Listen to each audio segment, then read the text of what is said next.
belated congratulations are in order to the newly elected president of the Jamaica Cricket Association, Dr. Donovan Bennett, on his sweeping victory over longtime president Wilford Billyhaven.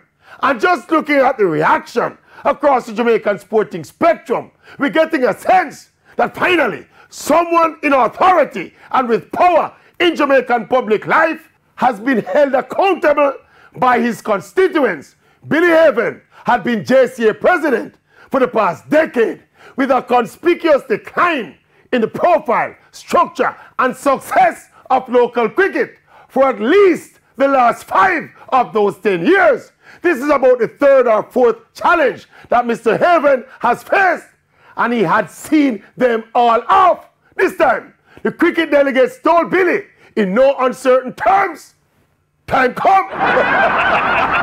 And in the context of Jamaica's poor record of accountability, it feels like a new day, not just for Jamaica's cricket, but we hope a new day in Jamaican public life. Oh, and by the way, good luck to Dr. Bennett.